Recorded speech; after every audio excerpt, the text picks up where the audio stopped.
ಮಾತರ್ಮೇ ಮಾತರಿಶ್ವನ್ನ ಪಿತರತುಲಗುರೋ ಭ್ರಾತರಿಷ್ಟಾಪ್ತಬಂಧೋ ಸ್ವಾಮಿನ್ನ ಸರ್ವಾಂತರಾತ್ಮನ್ನ ಜರ ಜರಯಿತರ್ಜನ್ಮ ಮೃತ್ಯಾಮಯಾನಾಂ ಗೋವಿಂದೇ ದೇಹಿ ಭಕ್ತಿಂ ಭವತಿ ಚ ಭಗವನ್ನೂರ್ಜಿತಾಂ ನಿರ್ನಿಮಿತ್ತಾಂ ನಿರ್ವ್ಯಾಜಾಂ ನಿಶ್ಚಲಾಂ ತದ್ಗುಣಗಣಬೃಹತೀಂ ಶಾಶ್ವತೀಮಾಶುದೇವ ನಾರಾಯಣಂ ನಮಸ್ಕೃತ್ಯ ನರಂ ಚೈವ ನರೋತ್ತಮಂ ದೇವೀಂ ಸರಸ್ವತೀಂ ವ್ಯಾಸಂ ತತೋ ಜಯಮುದೀರಯೇ ವಿಜಾನತಾಂ ಅವಿತ್ತಸ್ಯ ಮಧ್ವಸ್ಯ ಜಗತಿ ಗುರೋಃ ಪೂರ್ವಾಚಾರ್ಯಮಶಿಷ್ಠಾನಾಂ ಇಯಂ ಪ್ರಣತಿಮಾಲಿಕಾ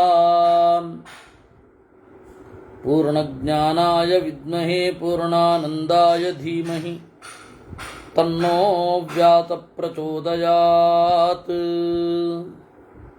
ಯಾಜ್ಞವಲ್ಕ್ಯಃ ತತ್ವಾನಾಂ ಸರ್ಗಸಂಖ್ಯಾ ಚ ಕಾಲಸಂಖ್ಯಾ ತಥೈವ ಚ ಮಯಾ ಪ್ರೋಕ್ತ ಆನುಪೂರ್ವೇಣ ಸಂಹಾರಮಪಿ ಮೇ ಶೃಣು.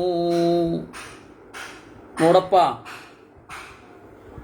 ತತ್ವಸೃಷ್ಟಿಯನ್ನ ನಾವು ನೋಡಿದ್ದೇವೆ. ಕಾಲದ ಸಂಬಂಧವನ್ನು ಹೇಳಿದ್ದೇನೆ. ಈ ಎಲ್ಲ ತತ್ವಗಳು ಹೇಗೆ ಸಂಹಾರ ಆಗ್ತವೆ, ಲಯ ಆಗ್ತವೆ ಅಂತ ಹೇಳ್ತೇನೆ.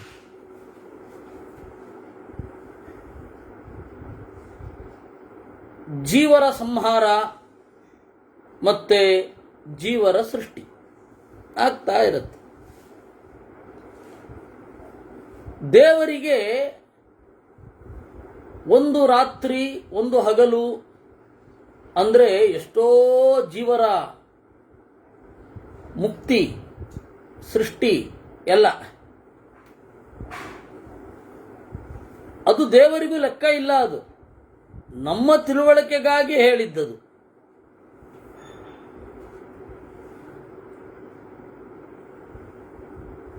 ಮೊದಲು ಈ ಸೃಷ್ಟಿ ಹೇಗಾಗತ್ತೆ, ಆ ಸೃಷ್ಟಿಯಾದ ಪದಾರ್ಥ ನಾಶವಾಗುವ ಹಾಗೆ ಆಗತ್ತೆ. ಆ ನಾಶ ಆಗುವ ಏನೊಂದು ಕ್ರಮ ಇದೆ. ಮೊದಲು ಬೆಂಕಿಯಿಂದ ಸುಟ್ಟು ಗಾಳಿಯಿಂದ ಒಣಗಿಸಿ ಆಮೇಲೆ ಈ ಸೃಷ್ಟಿ ಹೇಗಾಗತ್ತೆ ಅದರ ಉಲ್ಟಾ ಉಲ್ಟಾ ಆಗ್ತಾ ಹೋಗುತ್ತೆ. ಅದು ಕ್ರಮ. ಪಂಚಭೂತಗಳು ಕ್ರಮೇಣ ಹೇಗೆ ಈ ಬ್ರಹ್ಮಾಂಡದ ಒಳಗಡೆ ಅಭಿವ್ಯಕ್ತ ಆಗ್ತವೆ ಹಾಗೆ ಕ್ರಮವಾಗಿ ಇದು ಅಭಿವ್ಯಕ್ತ ಆಗತ್ತೆ.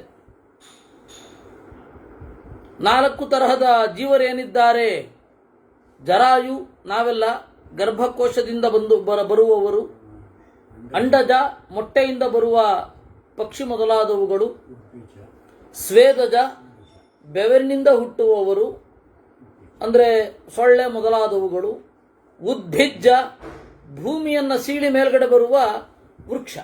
ಹೀಗೆ 4 ತರಹದ್ದು ಜೀವಜಾತ ಇರೋದು.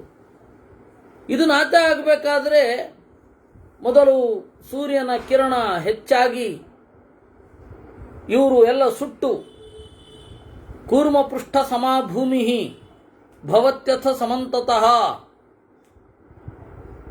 ಆಮೆಯ ಬೆನ್ನಿನ ಹಾಗೆ ಆಗಿಬಿಡುತ್ತಂತೆ ಭೂಮಿ. ಆಮೆಯ ಬೆನ್ನು ಹೇಗೆ ಬರಡೋ ಆ ರೀತಿ ಭೂಮಿ ಬರಡಾಗೋಗತ್ತೆ. ಆಮೇಲೆ ಬೆಂಕಿಯಿಂದ ಕಾಡತ್ತೆ. ಆಮೇಲೆ ನೀರಿನಿಂದ ತೊಯ್ದು ಎಲ್ಲ ಕಡೆ ನೀರು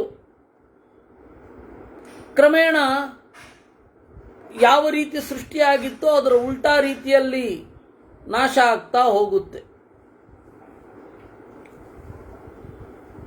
ಆಮೇಲೆ ತತ್ವಾಭಿಮಾನಿ ದೇವತೆಗಳ ಲಯ ಶುರು ಆಗತ್ತೆ. ಮನಸ್ಸು ಪಂಚಭೂತಗಳನ್ನು ಮನಸ್ಸು ಮನೋಭಿಮಾನಿಯಾದ ರುದ್ರ ಅಥವಾ ಶಿವ ಅದನ್ನು ನಿರ್ವೀರ್ಯ ಲಯವನ್ನು ಹೊಂದುತ್ತಾನೆ. ತನ್ನ ಒಳಗಡೆ ಇಟ್ಕೊಳ್ತಾನೆ, ನುಂಗುತ್ತಾನೆ. ಆ ಮನಸ್ಸನ್ನು ಅಹಂಕಾರ ನುಂಗುತ್ತೆ.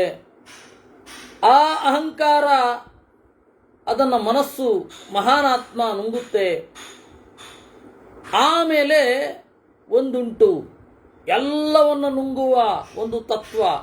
ಸರ್ವತಪ್ಪಾಣಿಪಾದಂ ತತ್ ಸರ್ವತೋಕ್ಷಿ ಶಿರೋಮುಖಂ ಸರ್ವತಃ ಶ್ರುತಿಮಲ್ಲೋಕೆ ಸರ್ವಮಾವೃತ್ಯ ತಿಷ್ಠತಿ. ಸಾವಿರಾರು ಕೈ, ಕಾಲು, ಕಿವಿ, ಮೂಗುಗಳಿರುವ ಎಲ್ಲ ಜೀವರ ಅಂತರ್ಯಾಮಿಯಾಗಿ ನಿಂತಿರುವ, ಅಣುವೂ ಹಿರಿದಾದದ್ದು ಏಕಕಾಲಕ್ಕೆ ಆಗಿರುವ ಆ ಜಗತ್ತು, ಆ ಜಗತ್ತಿನಲ್ಲಿ ಎಲ್ಲ ಕಡೆ ವ್ಯಾಪಿಸಿರುವ ಆ ತತ್ವ ಪೂರ್ತಿಯಾಗಿ ತನ್ನ ಒಳಗಡೆ ಇಟ್ಕೊಳ್ಳುತ್ತೆ.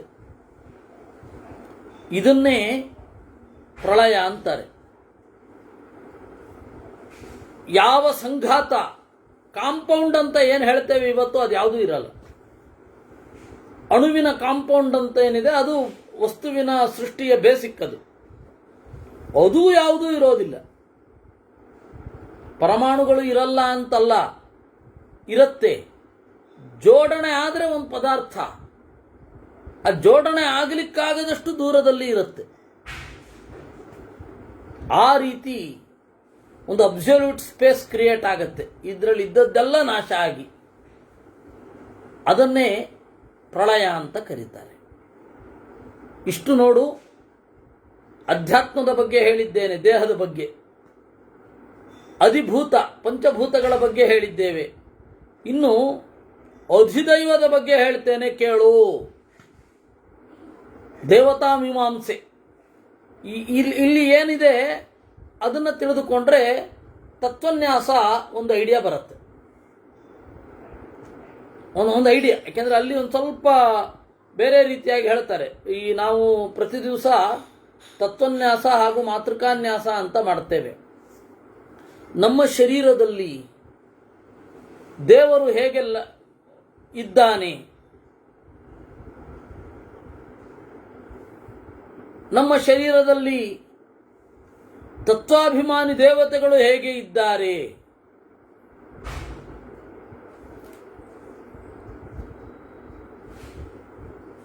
ಯಾವ ರೀತಿ ಸರಸ್ವತಿ ಭಾರತೀಯರಿದ್ದಾರೆ,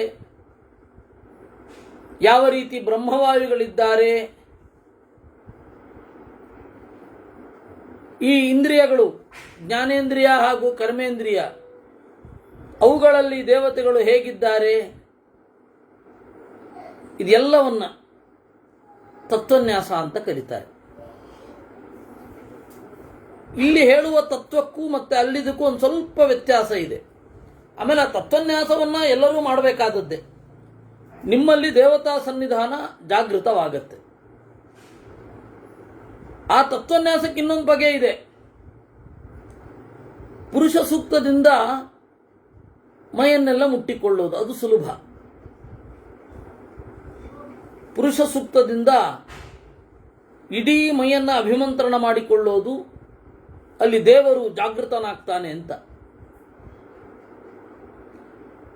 ಪುರುಷ ಸೂಕ್ತದಿಂದ ನಿಮ್ಮಲ್ಲಿ ದೇವರನ್ನು ಆವಾಹನೆ ಮಾಡಿಕೊಂಡು ಆಮೇಲೆ ಹೇಳಬೇಕು, ಪುರುಷ ಸೂಕ್ತ ಹೇಳಬೇಕು. ಅದೊಂದು ಕ್ರಮ ಇದೆ. ಹೀಗೆ ಹಲವಾರು ತರಹದ ತತ್ವನ್ಯಾಸಗಳಿದೆ. ಆಮೇಲೆ ತಾಂತ್ರಿಕ ತತ್ವನ್ಯಾಸ ಇದೆ, ಆಮೇಲೆ ಬೇರೆ ಬೇರೆ ತರಹದ ತತ್ವನ್ಯಾಸಗಳೆಲ್ಲ ಇದೆ ಬಿಡಿ. ಯಾಮಲ, ಡಾಮರ ಮೊದಲಾದ ತಾಮಸ ತಂತ್ರಗಳು, ರಾಜಸ ತಂತ್ರಗಳು ಎಲ್ಲರೂ ತತ್ವನ್ಯಾಸವನ್ನು ಹೇಳುತ್ತಾರೆ. ಯಾರು ತತ್ವನ್ಯಾಸವನ್ನು ಹೇಳದೇ ಇಲ್ಲ. ಹೀಗಾಗಿ ಮಹಾಭಾರತ ಪಂಚರಾತ್ರದ ಹಿನ್ನೆಲೆಯಲ್ಲಿ ತತ್ವನ್ಯಾಸವನ್ನು ನಿರೂಪಣೆ ಮಾಡುತ್ತೆ. ಮಧ್ವಾಚಾರ್ಯರು ಹೇಳಿದ್ದೇ ಹೌದು. 4ನೆಯ ಅಧ್ಯಾಯ ಗೀತಾಭಾಷ್ಯದಲ್ಲಿ ಪಂಚರಾತ್ರದ ಸಾರ ಮಹಾಭಾರತವೂ ಆಗಿದೆ ಅಂತ. ಪಂಚರಾತ್ರದ ಸಂಗ್ರಹ ಅಂತೆ ಮಹಾಭಾರತ. ಪಂಚರಾತ್ರ ಏನಿದೆ ಎಲ್ಲ ವೈಷ್ಣವ ತಂತ್ರದ ರೂಪ ಪಂಚರಾತ್ರ. ಏನು, ಹೇಗೆ ಚಿಂತನೆ ಮಾಡೋದು ದೇವತೆಗಳನ್ನು. ಪಾದಾವಧ್ಯಾತ್ಮಮಿತ್ಯಾಹು ಬ್ರಾಹ್ಮಣಸ್ತತ್ವದರ್ಶಿನಃ. ನಾವೇನು ಪಾದ ಅಂತ ಕರಿತೇವೆ ಅದು ದೇಹಕ್ಕೆ ಸಂಬಂಧಪಟ್ಟ ಪರಿಭಾಷೆ. ಅದರಿಂದ ಮಾಡೋದೇನು? ಗಮನ. ಗಂತವ್ಯಂ ಅಧಿಭೂತಂ ತು. ಆಮೇಲೆ ವಿಷ್ಣುಸ್ತತ್ರಾಧಿದೈವತಂ. ವಿಷ್ಣು ವಿಷ್ಣು ಅಂದರೆ ವಿಷ್ಣು ಅಲ್ಲ ಅಂತಾರೆ ಆಚಾರ್ಯರು. ಇಂದ್ರನ ಮಗ ಜಯಂತ ಅಂತ ಒಬ್ಬ ಇದ್ದಾನೆ. ಆ ಜಯಂತ ಏನಿದ್ದಾನೆ ಅವನು ಪಾದಗಳ ಅಭಿಮಾನಿ. ಆ ಪಾದಗಳ ಅಭಿಮಾನಿಯಾದ ಜಯಂತನ ಒಳಗಡೆ ಯಜ್ಞನಾಮಕನಾಗಿ ಪರಮಾತ್ಮ ಇದ್ದಾನೆ. ಅವನಲ್ಲಿ ಅದು ವಿಶೇಷ ಸನ್ನಿಧಾನ. ಆದ್ದರಿಂದ ಪಾದದಲ್ಲಿರೋದು ಯಜ್ಞ ಅಥವಾ ವಿಷ್ಣು ಅಂದ್ಬಿಡ್ತಾರೆ.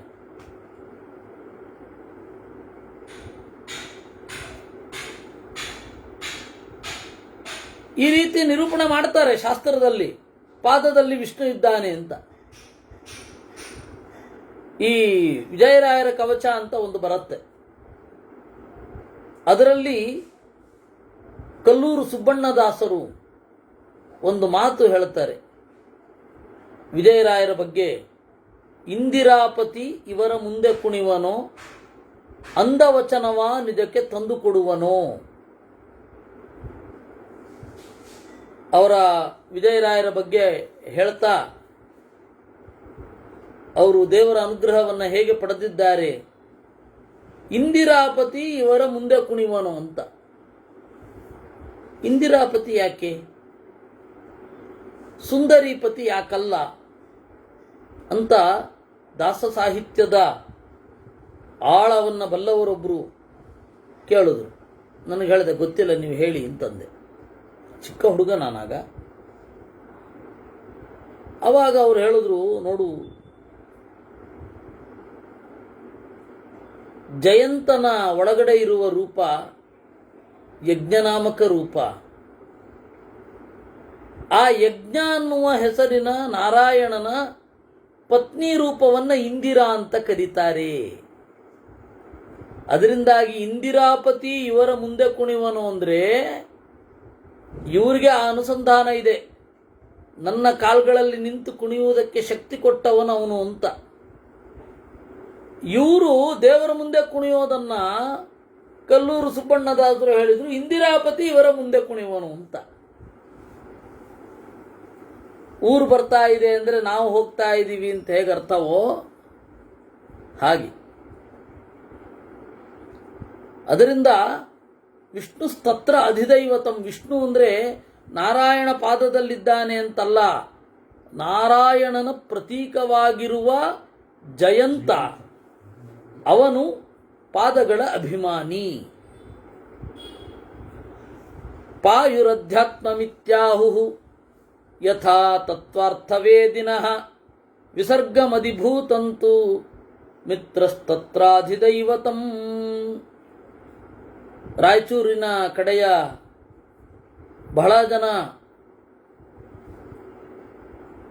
ಸುಳಾದಿ ಮೊದಲಾದ ಉಗಾಭೋಗ ಮೊದಲಾದವುಗಳ ಅರ್ಥವನ್ನು ದೇವರು ಆ ರಾಯಚೂರು ಮಂದಿ ಕಡೆಯಿಂದ ನನಗೆ ಹಾಕಿಸಿದ್ದಾನೆ. ಆ ಪೂಜ್ಯರ ಬಗ್ಗೆ ನೆನೆದಾಗ ಗೌರವ ಮೂಡುತ್ತೆ.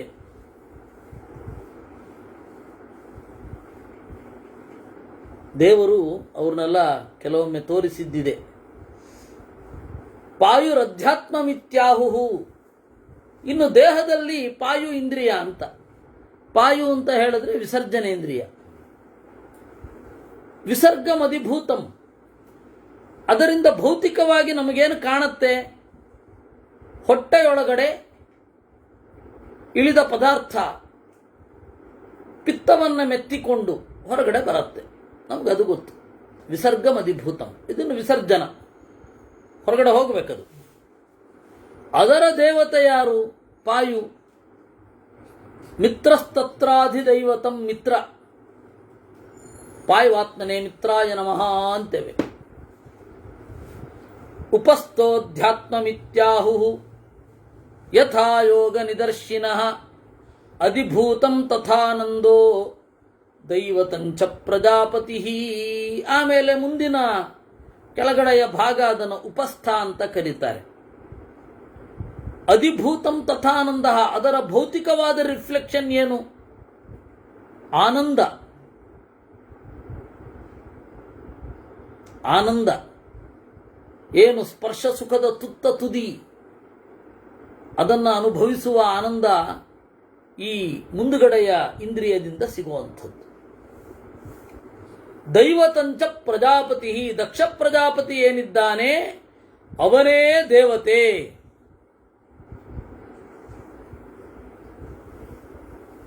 ಆದರೆ ಈಗ ತತ್ವನ್ಯಾಸದಲ್ಲಿ ಇದೆಲ್ಲ ಇಲ್ಲಿ ಹೇಳಬೇಕು ಹೇಳಬಾರದೋ ಗೊತ್ತಿಲ್ಲ ನನಗೆ, ಬರ್ತಾ ಇದೆ ಹೇಳ್ತಾ ಇದ್ದೇನೆ.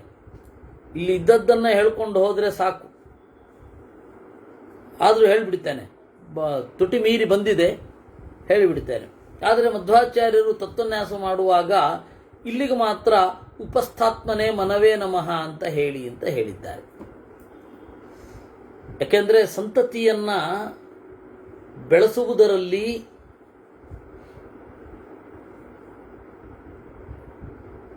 ಅನುಗ್ರಹಿಸುವವ ಮನು. ಹೀಗಾಗಿ ನಾವೆಲ್ಲ ಮನುಜರೇ, ಮನುವಿನಿಂದ ಹುಟ್ಟಿದವರು. ಮನುಜ ಮನುಷ್ಯ, ಮನುವಿನ ಆಳ್ವಿಕೆಗೆ ಒಳಪಟ್ಟವ. ಹೀಗಾಗಿ ನಾವು ಚಿಂತನೆ ಮಾಡುವಾಗ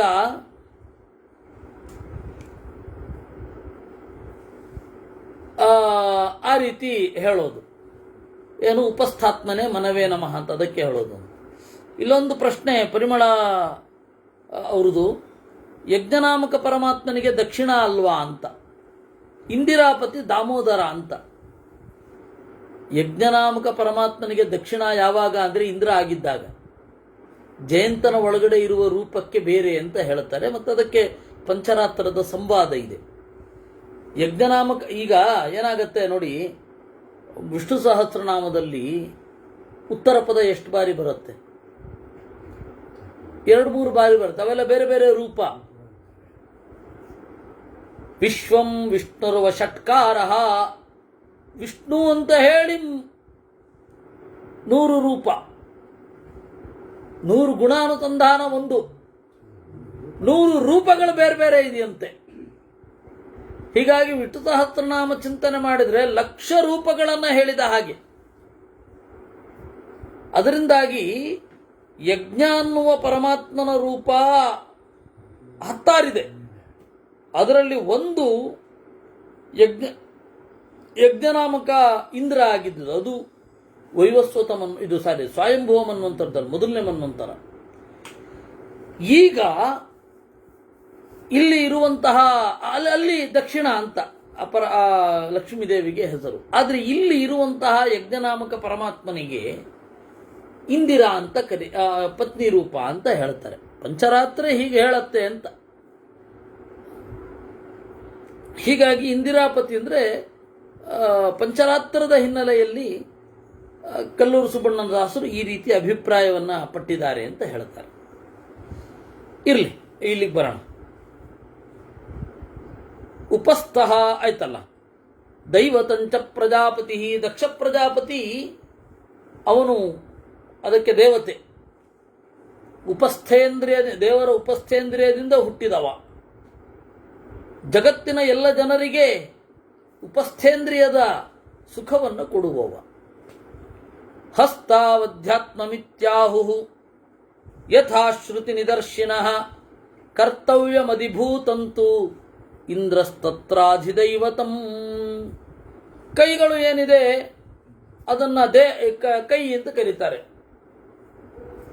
ಆಮೇಲೆ ಕರ್ತವ್ಯಂ ಅಧಿಭೂತಂತು, ಇದರ ಭೂತಾತ್ಮಕ ರಿಫ್ಲೆಕ್ಷನ್ ಏನು?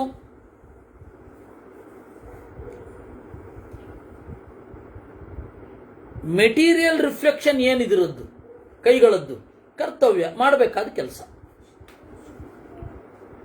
ಕೈ ಒಂದು ಇಲ್ಲದೆ ಹೋಗಿದ್ದಿದ್ರೆ ಇನ್ನೇನು ಇರ್ತಿರ್ಲಿಲ್ಲ, ಕಲೆ ಇರ್ತಿರ್ಲಿಲ್ಲ,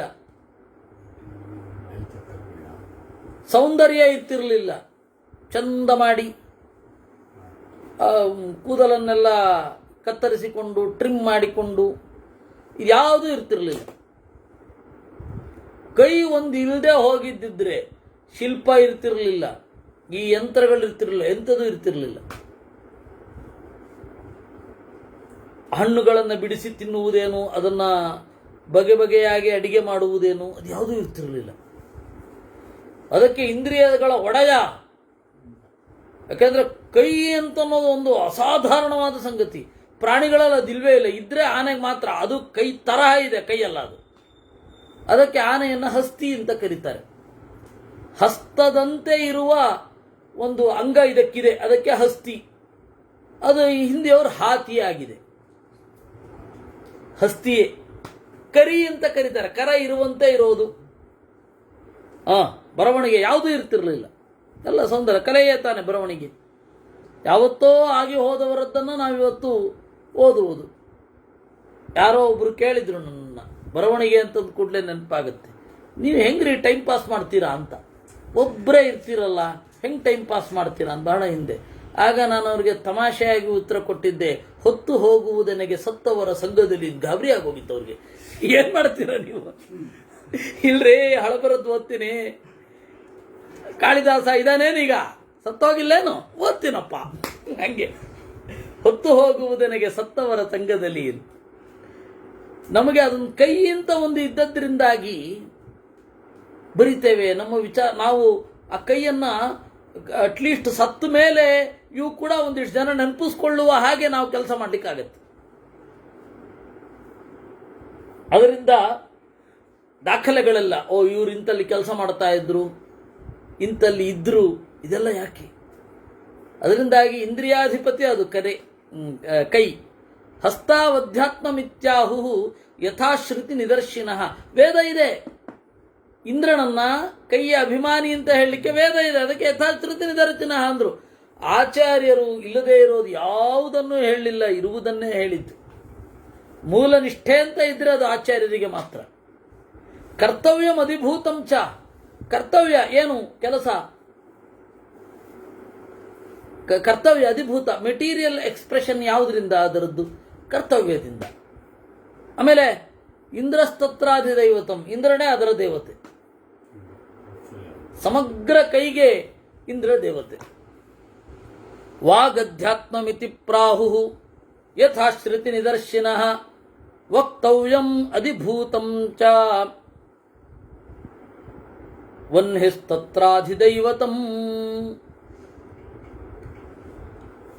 ನಮ್ಮ ರಮಾ ಅವರ ಪ್ರಶ್ನೆ, ಜಯಂತನೋಳು ಸುಮೇಧ ನಾಮಕ ಇಪ್ಪ ಅಂತ. ಸುಮೇಧನಿಗೆ ಇನ್ನೊಂದು ಹೆಸರು ಯಜ್ಞ ಅಂತ. ಮೇಧ ಅಂದ್ರೆ ಯಜ್ಞ ಅಂತ. ಮೇಧ ಅಂದ್ರೆ ಯಜ್ಞ. ಅಶ್ವಮೇಧ ಕುದುರೆಯನ್ನು ಬಳಸಿ ಮಾಡುವ ಯಜ್ಞ ಅಷ್ಟೇ. ಸುಮೇಧ ಅಂದ್ರೆ ಇನ್ನೊಂದು ಹೆಸರು ಯಜ್ಞ ಅಂತ. ಅದರಿಂದಾಗಿ ಅಲ್ಲಿ ಹೇಳಿದ್ದೇನು ವಿರೋಧ ಇಲ್ಲ. ದಿಗ್ವಾತಾರ್ಕ ಪ್ರಚೇತೋಶ್ವಿ ವನ್ಹೀಂದ್ರ, ಅಲ್ಲಿ ಭಾಗವತದಲ್ಲಿ ಯಜ್ಞಸ್ತತ್ರಾಧಿದೈವತಂ ಅಂತ ಬರುತ್ತೆ, ಇಲ್ಲಿ ವಿಷ್ಣು ಸ್ತತ್ರಾಧಿದೈವತಂ ಅಂತಿದೆ. ಇರಲಿ. ವಾಗಧ್ಯಾತ್ಮಮಿತಿ ಪ್ರಾಹು ಯಥಾಶ್ರುತಿ ನಿದರ್ಶಿನಃ. ವೇದದಲ್ಲಿ ಹೇಳಿದ ಹಾಗೆ ಮಾತು ಅಧ್ಯಾತ್ಮ, ದೇಹದ ಒಳಗಡೆ ಆಗುವ ಕೆಲಸ.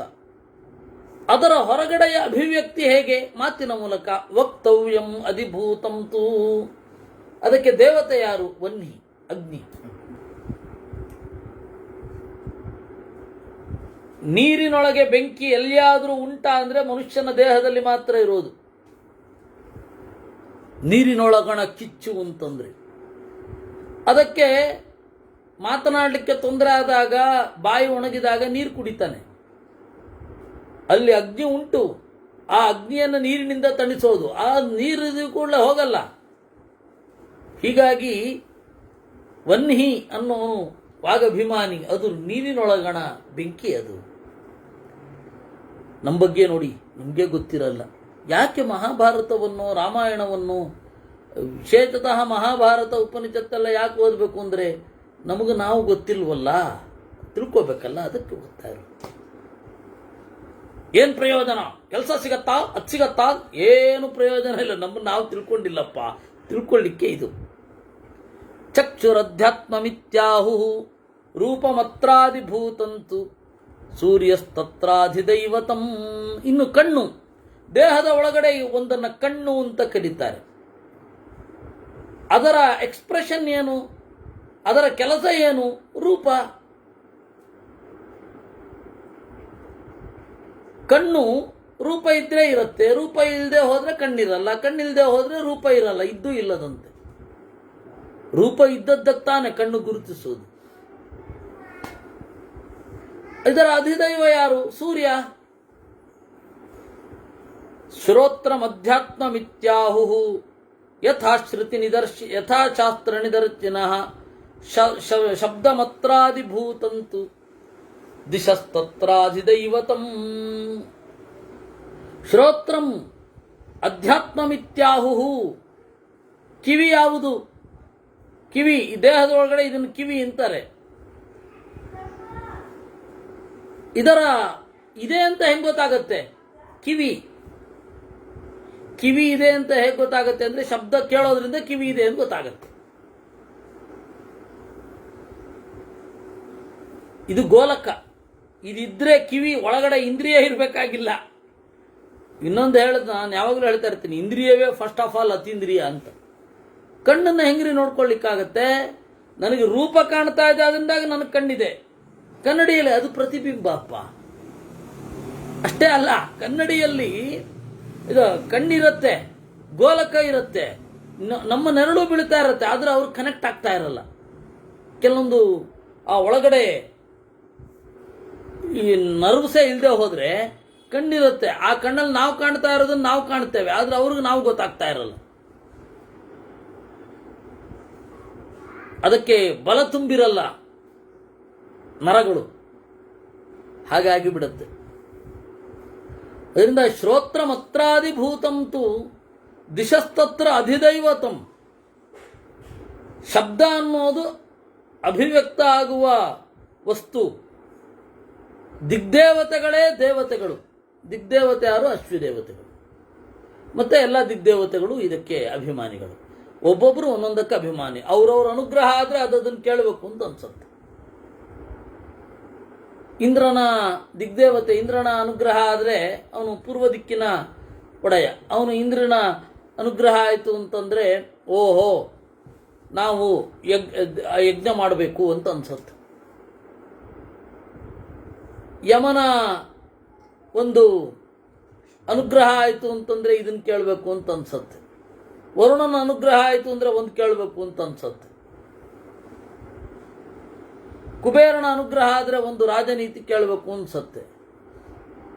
ಕೆಳಗಡೆ ಶೇಷ ಇದ್ದಾನೆ, ಶೇಷನ ಅನುಗ್ರಹ ಆಯಿತು ಅಂದರೆ ದಿಗ್ದೇವತೆ ಅವನು. ಕೆಳಗಡೆ ಅನ್ನೋದು ದಿಕ್ಕು, ಪಂಚರಾತ್ರ ಓದಬೇಕು ಅಂತ ಅನ್ಸುತ್ತೆ.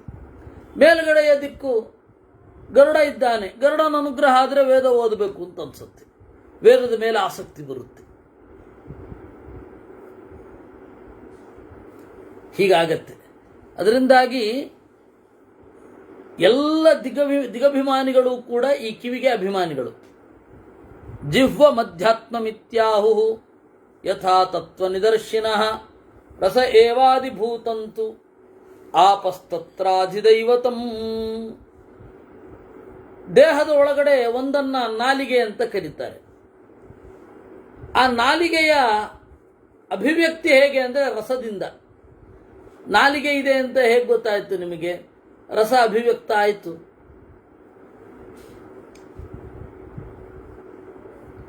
ಆಪಸ್ತತ್ರಾಧಿದೈವತಂ. ವರುಣ, ಬುಧ ಅವರೆಲ್ಲ ಅದನ್ನು ನೋಡಿಕೊಂಡಿರ್ತಾರೆ. ಘ್ರಾಣ ಮಧ್ಯಾತ್ಮಮಿತ್ಯಾಹು ಯಥಾ ಶ್ರುತಿ ನಿದರ್ಶಿನಃ ಗಂಧ ಏವಾದಿಭೂತಂತು ಪೃಥಿವೀ ಚಾಧಿದೈವತಂ. ಮೂಗಿದೆ. ಈ ಮೂಗು ಏನಿದೆ ಇದರ ಅಭಿವ್ಯಕ್ತಿ ಹೇಗೆ ಅಂದರೆ ಗಂಧ. ಈ ಗಂಧದ ಅಭಿಮಾನಿಗಳು ಯಾರು ಅಂತಂದರೆ ಪೃಥಿವಿ. ತ್ವಗಧ್ಯಾತ್ಮಮಿತಿ ಪ್ರಾಹು ತತ್ವಬುದ್ಧಿ ವಿಚಾರದಾಹ ಸ್ಪರ್ಶ ಏವಾದಿಭೂತಂತು ಪವನಶ್ಚಾಧಿದೈವತಂ. ಹೊರಗಡೆ ನಮಗೆ ಇಡೀ ಕಾಣುವಂಥದ್ದು ಚರ್ಮ. ಅದರ ಪ್ರಯೋಜನ ಏನು? ಅದು ಹೇಗೆ ಅಭಿವ್ಯಕ್ತ ಆಗತ್ತೆ ಅಂದರೆ ಸ್ಪರ್ಶ.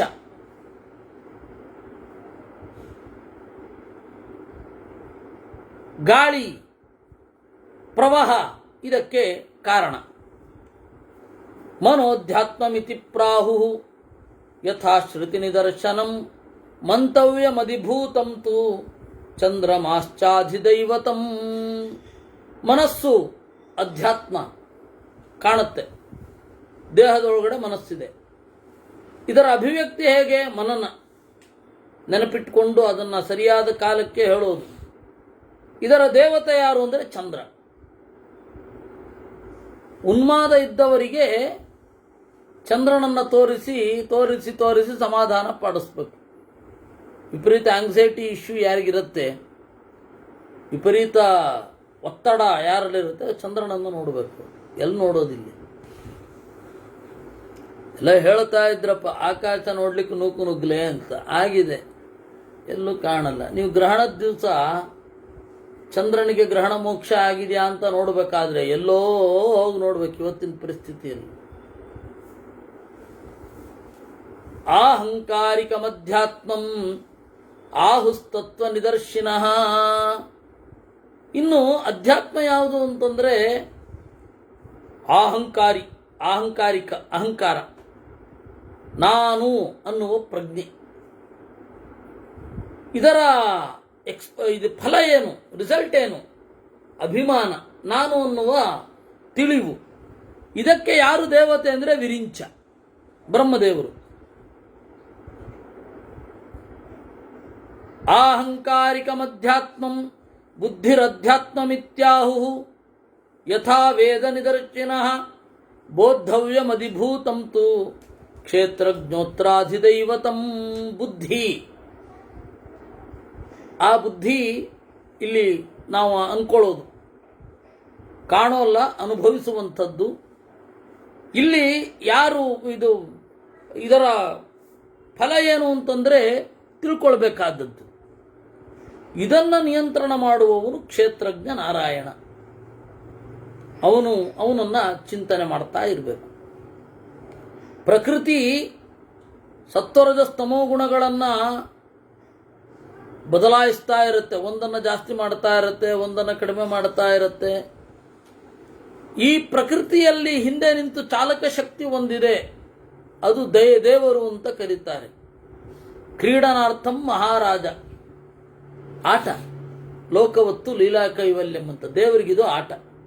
ಯಥಾ ದೀಪತಹಸ್ರಾಣಿ ದೀಪಾನ್ ಮರ್ತ್ಯ ಪ್ರಕುರುವತೆ ಪ್ರಕೃತಿಸ್ಸಾ ವಿಕುರುತೆ ಪುರುಷಸ್ಯ ಗುಣಾನ್ ಬಹೂನ್. 10 ದೀಪ ಇರುತ್ತೆ,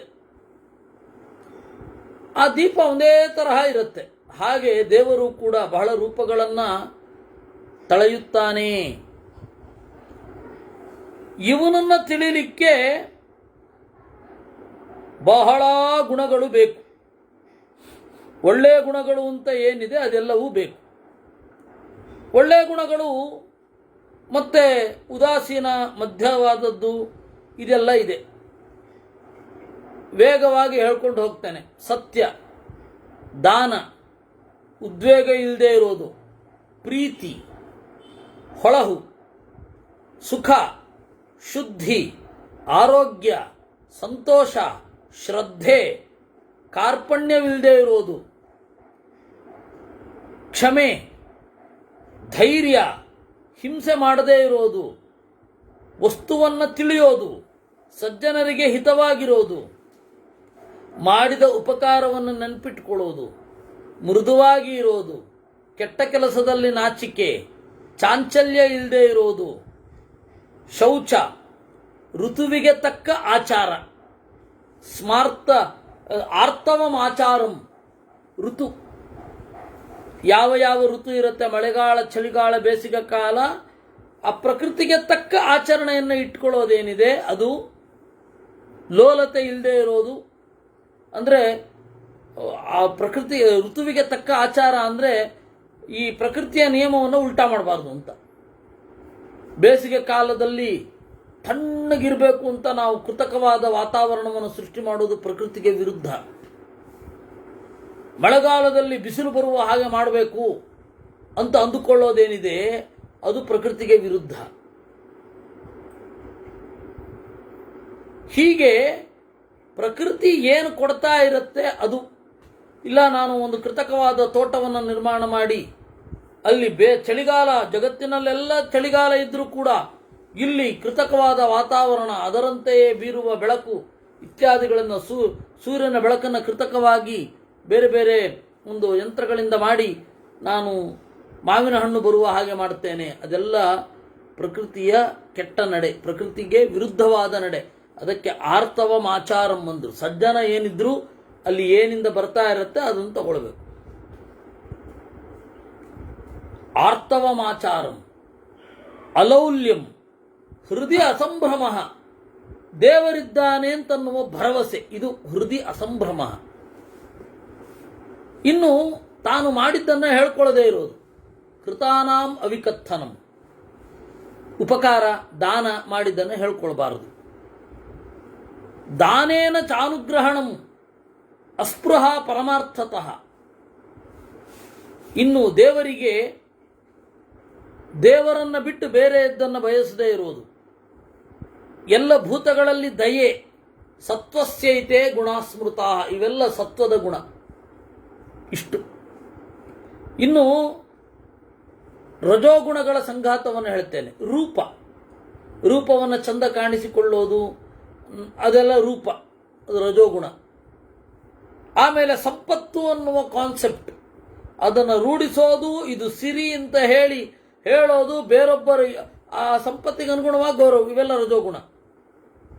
ಆಮೇಲೆ ಚಂದ ಮಾಡಿಕೊಳ್ಳೋದು, ಶರೀರವನ್ನು ಅಲಂಕರಿಸಿಕೊಳ್ಳೋದು, ತ್ಯಾಗ ಮಾಡದೇ ಇರೋದು, ಯಾವುದನ್ನು ಬಿಡಲಿಕ್ಕಿಲ್ಲ, ಎಲ್ಲ ಕಾರುಣ್ಯ ಇಲ್ಲದೆ ಇರೋದು, ಸರ್ವ ಸುಖ ದುಃಖಗಳನ್ನು ಸೇವಿಸುವುದು, ಪರಾಪವಾದೇಶು ರತಿಹಿ,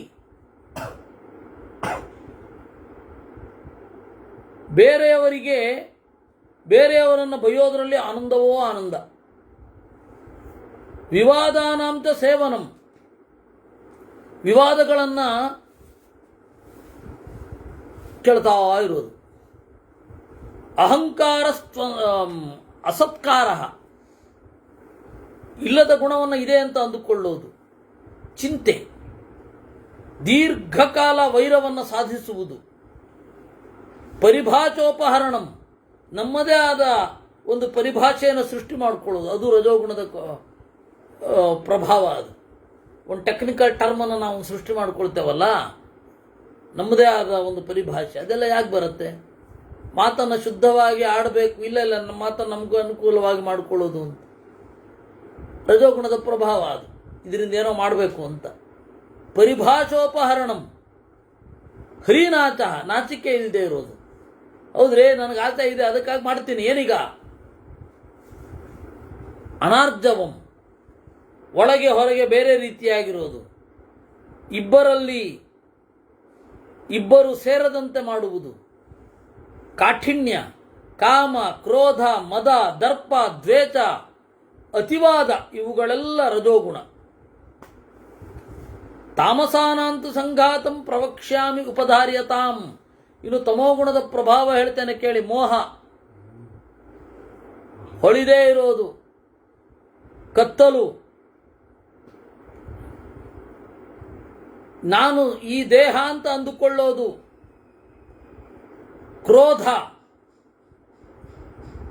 ಭಕ್ಷಾಣಾಂ ಅತಿರೋಚನಂ, ನಾಲಿಗೆಗೆ ವಿಪರೀತ ಮಾರು ಹೋಗೋದು. ಭಕ್ಷಾಣಾಂ ಅತಿರೋಚನಂ, ಹುಡ್ಕೊಂಡು ಹೋಗೋದು. ಭೋಜನಾನಾಂ ಅಪರ್ಯಾಪ್ತಿ, ಎಷ್ಟು ತಿಂದರೂ ತೃಪ್ತಿ ಆಗದೆ ಇರೋದು. ತಥಾ ಪೇಯೇ ಸ್ವತೃಪ್ತತ, ಕುಡಿತನ್ನೇ ಇರೋದು, ಅದು ಮದ್ಯವೇ. ಗಂಧವಾತೋ ವಿಹಾರೇತು, ಬಹಳ ಸೆಂಟನ್ನು ಹಾಕಿಕೊಳ್ಳೋದು. ಯಾವ ಪರಿ ಅಂತಂದ್ರೆ ಒಂದು ಮೈಲಿಯಿಂದ ಗೊತ್ತಾಗಬೇಕು ಇವರಿಗೆ, ಓ ಯಾವುದೋ ಬರ್ತಾ ಇದೆ ಪ್ರಾಣಿ ಅಂತ. ಶಯನೇಶು ಆಸನೇಶು ಚ, ಹಾಸಿಗೆಯಲ್ಲಿ ವಿಪರೀತ ರತಿ, ಈ ಥರನೇ ಇರಬೇಕು ಅಂತ. ಆಸನ ವಿಪರೀತ ಪರ್ಟಿಕ್ಯುಲರು. ದಿವಾ ಸ್ವಪ್ನೇ ವಿವಾದೇ ಚ, ಬೆಳಗ್ಗೆ ಸೂರ್ಯ ಮಾರಿದ್ದ ಹೊತ್ತೇ ಇರಿದ್ರು ಮಲಗಿರೋದು, ಅದನ್ನು ದಿವಾ ಸ್ವಪ್ನ. ಜಗಳ, ಮೈಮರೆಯುವಿಕೆ, ಆಯ್ತಾ? ನೃತ್ಯ ಗೊತ್ತಿರಲ್ಲ, ವಾದ್ಯ ಗೊತ್ತಿರಲ್ಲ, ಗೀತೆ ಗೊತ್ತಿರಲ್ಲ, ಆದರೆ ಅದು ನೋಡಬೇಕು ಅಂತ ಬಯಸ್ತಾನೆ. ಇದು ತಮೋಗುಣದ ಲಕ್ಷಣ ಅಂತ. ಶಾಕಿಂಗ್ ವೇದವ್ಯಾಸರು ಕೊಡೋದು.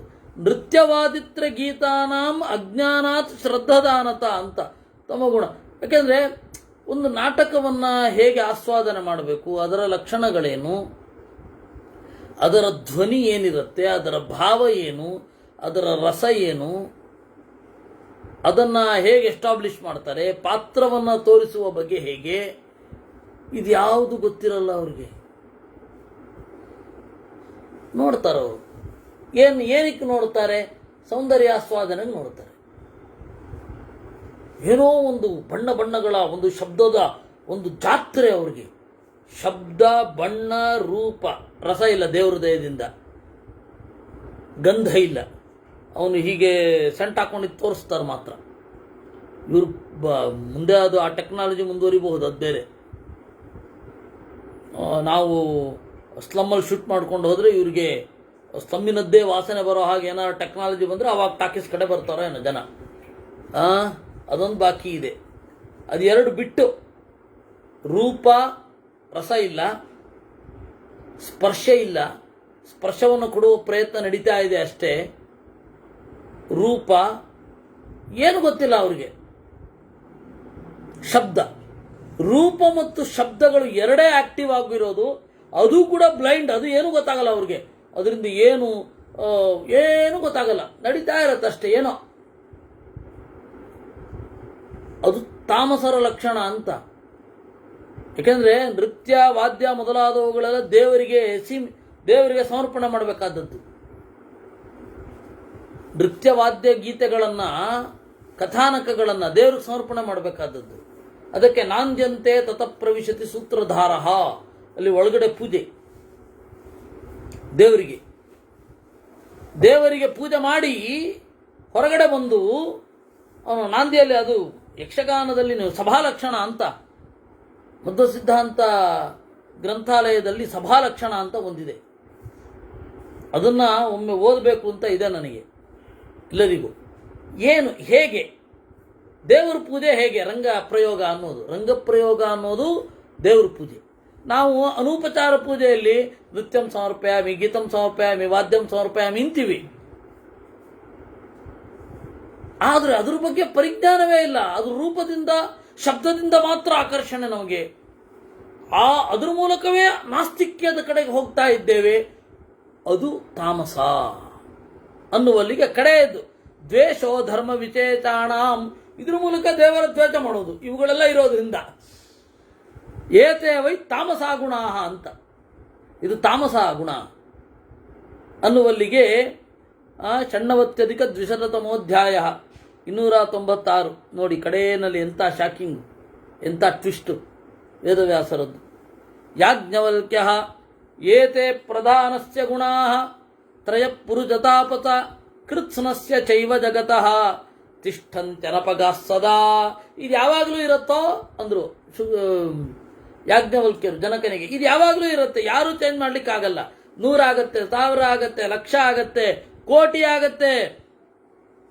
ಪ್ರಕೃತಿಯ ವಿಕಾರಗಳು ನೋಡು. ಮೊದಲನೇ ಸ್ಥಾನದಲ್ಲಿ ದೇವರನ್ನು ತಿಳಿದುಕೊಳ್ಳಬಹುದಾದ ಸ್ಥಾನದಲ್ಲಿರೋದು ಸತ್ವಗುಣ, ಆಮೇಲೆ ರಜೋಗುಣ ಮಧ್ಯಮ, ತಾಮಸಸ್ಯ ಅಧಮಂ ಸ್ಥಾನಂ. ಕೇವಲ ಪುಣ್ಯದಿಂದ ಮೇಲ್ಗಡೆಯ ಗತಿ, ಪುಣ್ಯ ಪಾಪದಿಂದ ಮಾನುಷ್ಯ, ಅಧರ್ಮದಿಂದ ಅಧೋಗತಿ. ಸತ್ವ, ರಜಸ್ಸು, ತಮಸ್ಸು ಇದು ಎರಡೂ ಕೂಡ ಅಭಿವ್ಯಕ್ತಿ ಒಂದರೊಳಗೊಂದು ಕರೆಸ್ಕೊಂಡ್ಬಿಟ್ಟಿರುತ್ತೆ. ಸತ್ವಗುಣ ಇತ್ತು ದೇವಲೋಕ, ರಜೋಗುಣ ಇತ್ತು, ರಜೋಗುಣ ಮತ್ತೆ ಸತ್ವಗುಣ ಎರಡೂ ಸೇರಿತ್ತು ಮನುಷ್ಯ ಲೋಕ. ರಜೋಗುಣ ತಮೋಗುಣ ಇತ್ತು ತಿರ್ಯಗ್ಯೋನಿ. ರಜೋಗುಣದಿಂದ ರೂಪ ಬರುತ್ತೆ ಅಂತ ಹೇಳಿದ್ರಲ್ಲ, ಚಂದ ಇರುತ್ತೆ ಆ ಪ್ರಾಣಿಗಳು, ಆ ಹಕ್ಕಿಗಳು. ಏನು ಚಲುವು, ಏನು ಬಣ್ಣ, ಏನು ಕಥೆ. ಆದರೆ ರಜೋಗುಣ ತಮೋಗುಣ ಇರುತ್ತೆ, ಸತ್ವ ಇರಲ್ಲ. ಅದರಿಂದಾಗಿ ಅದಕ್ಕೆ ಪ್ರಜ್ಞೆನೇ ಇರಲ್ಲ. ಹಾಡು ಕೇಳೋದು ದೌರ್ಬಲ್ಯನ? ಯಾರಿದು? ಕೃಷ್ಣಪ್ರಿಯ ಗೊತ್ತಿಲ್ಲ. ಹಾಡು ಕೇಳೋದು ದೌರ್ಬಲ್ಯ ಅಲ್ಲ, ದೇವರ ಗುಣಾನುಸಂಧಾನ ಆಗ್ಬೇಕಷ್ಟೇ ಅಲ್ಲಿ. ದೌರ್ಬಲ್ಯ ಅಂತೇನಿಲ್ಲ. ಯಾವುದು ತತ್ವಶಾಸ್ತ್ರಕ್ಕೆ ತತ್ವಜ್ಞಾನಕ್ಕೆ ಅನುಕೂಲ ಆಗಬೇಕಷ್ಟೆ. ಇನ್ನು ಹೀಗೆ ಇದರದ್ದು ಪರ್ಮುಟೇಷನ್ ಕಾಂಬಿನೇಷನ್ ಇರುತ್ತೆ. ಸತ್ವಗುಣ ಅಂತನ್ನೋದು ಏನಿದೆ ಅದು ಜ್ಞಾನವನ್ನು ಕೊಡುತ್ತೆ, ಅತೀಂದ್ರಿಯವಾದ ಅರಿವು ಅದರಿಂದ ಆಗತ್ತೆ, ಅದರಲ್ಲಿ ಶ್ರದ್ಧೆ ಇಡ್ತಾನೆ, ಎಲ್ಲ ಇರುತ್ತೆ.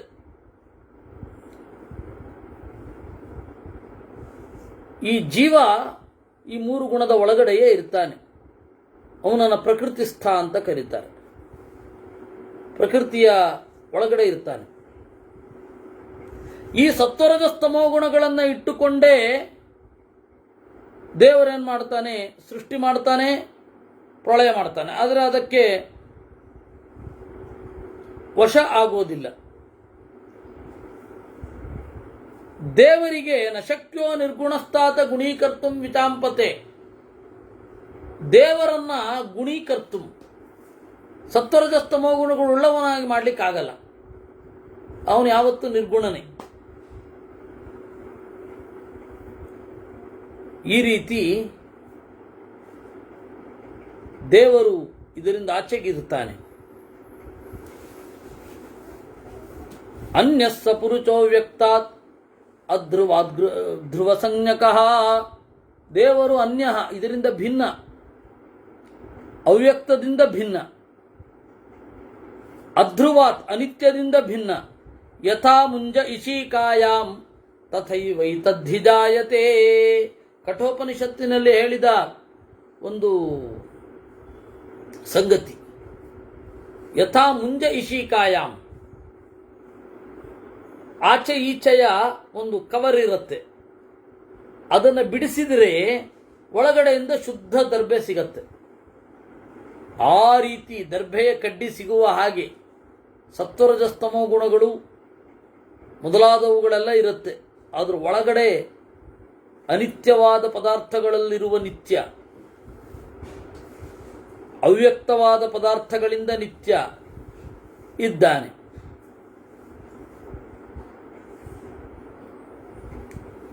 ಅನ್ಯಂತು ಮಶಕಂ ವಿದ್ಯಾತ್ ಅನ್ಯತ್ ಚೋದುಂಬರಂ ತಥಾ.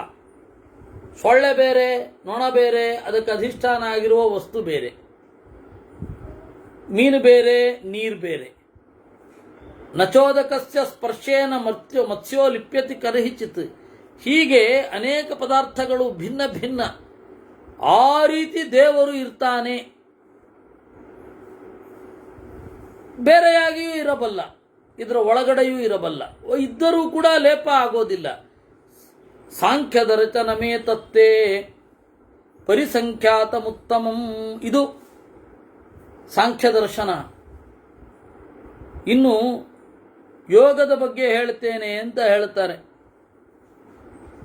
ಆ ಯೋಗ ಮತ್ತು ಸಾಂಖ್ಯ ಮೊದಲಾದವುಗಳನ್ನು ನಾವು ಮುಂದಿನ ಸೋಮವಾರ ನೋಡೋಣ. ಯೋಗ ಸಾಂಖ್ಯ ಅದು ಇನ್ನು ಮರಣಕಾಲದಲ್ಲಿ ಉತ್ಕ್ರಮಣ ಹೇಗೆ, ಆಮೇಲೆ ಮರಣ ಸೂಚಕವಾದ ಶಕುನಗಳು ಹೇಗೆ, ಅದನ್ನೆಲ್ಲವನ್ನು ಹೇಳ್ತಾರೆ. ಅದನ್ನು ನಾಡಿದ್ದು ಸೋಮವಾರ ನೋಡೋಣ. ಕೃಷ್ಣಾರ್ಪಣ.